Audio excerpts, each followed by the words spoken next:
What's it like to learn a particular martial arts move and then change it after 42 years of practicing it? Let's find out. Guys, I'm Alan Branch. I'm here with my man David. We're with Fighters College, and I've been working a rear leg round kick for a very long time. David teaches it a little different, so I thought I'd put myself on the spot and see if you can teach an older dog newer tricks. So, man, I'm almost 60 years old. You got to be careful with people like me. Come on out, Sergio. Yeah, I'm older. So here's the deal on this. So what we're talking about are these round kicks. And this really isn't my opinion. This is just physics, right? And so there are certain things that are inarguable in physical techniques. And there's loads of stuff that can vary. So in order to have maximum power on your round kick, your base foot has to be at a 45 or even more at impact. The problem with going more is it's hard to recover if you miss. Guys, the best fighters in the world miss 2/3 of their stuff. So you always, when you're training, you got to play for the miss, right? Sure. If you're going to miss twice as much as you hit, right, then you had best be playing for the miss. That's why when we slip, our hands are up. That's why we punch and cover, because if you miss, you're covered up, right? Otherwise, you know, you could punch anyway. So here's what we're going to do. Let's do the front round kick watch first. the kick. Watch the kick first. Okay. The rear. So, I can do the front. Is it Yeah, no, go rear? do the rear. Yep. So my rear kick is typically a quick, and it might be close, it might not be. Yeah. It's a quick step out, like we call it a button step, like you step on a button to really. So I do a quick baby step out, and then it's a follow through. So baby, and then there's the kick. Baby step. So that's landing hard. So, I mean, there's no way I'd ever say, well, gosh, you can't do it that way, right?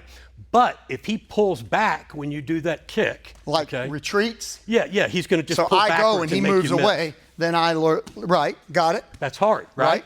So basically, I don't have my options for recovery are very limited. Right. Okay. And so you want, I'm not saying don't kick like that, but you only want to kick like that when you know the opening is there, right? All right. But you don't know that against a really good fighter. Right. They've got good scattering and good footwork. So here's what we want to do. Number one, if you step open, you're not going to punch like that, right? Right. Does that make sense? Yeah. All right, so if I'm here, okay, and we're going, he does that step open. If I just get this far over, his knee is now got to come way over here. So he can still kick me, but the heat's not going to be on it, right? So you could still kick me with the round kick, I got but nothing. The heat's not on it. Right? And my lineup for you to be able to throw a counter punch is terrible. Yep, so if he goes, if he steps open and I see that, I'm going to shoot this way. That kick will come here, right? I know where he's going to put his foot down. Bang, bow, Got right? it, yep. So what we like to do is just a tiny variation, you know, step straight, because plenty of people punch like that. So you haven't really given anything away. Then you do not have to raise way up on your toe to pivot, okay? Raising up on your toe is up and down. What goes up has to come down. You want to just snatch that heel around so you finish on a 45. So you should be able to pop it and put it down wherever you want, then swing for the fences. Does that make sense? So this is what's awkward as can be.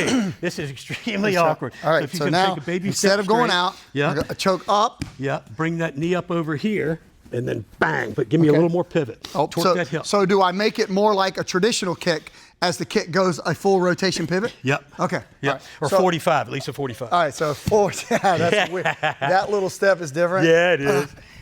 But see now, look, so now you've got the bop, bop kick, right? Right. If you step like that, you don't have any punches there, right? You maybe could throw the right hand, but that isn't how you throw your right hand, right? So somebody would know something was coming. You good on pads? Okay, so I have hit. Just there you go.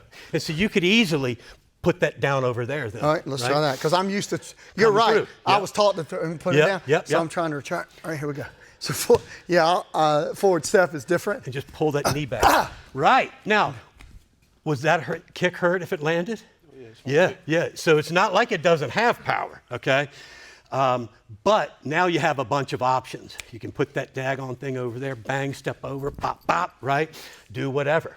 So I guess what you're saying is you can teach an older dog new tricks. And that's the goal, guys, is to find as many ways of implementing these things as we can so that we just get better. Thanks for holding the pads on that one. And guys, that's just in addition to your round kick, depending on how you teach it. Anything you want to add on? No, just remember, there's certain things that are physiological, right? If that foot's higher than the knee, I'm not saying that's bad, but the kick has to go down then. I just like for people to have more options. Absolutely. Guys, you want to learn more like this? Check out our full training program, fighterscollege.com. Hey guys, I'm Alan Branch. I'm David Dyes. We appreciate you watching the video. Hey, be sure that you like the video, subscribe to our channel for ongoing content, and if you want to go next level, be sure to visit us at fighterscollege.com. And always remember, keep those elbows in, that chin down, and hands up. And remember to thank God every day that you have the strength to go one more round. See you next time.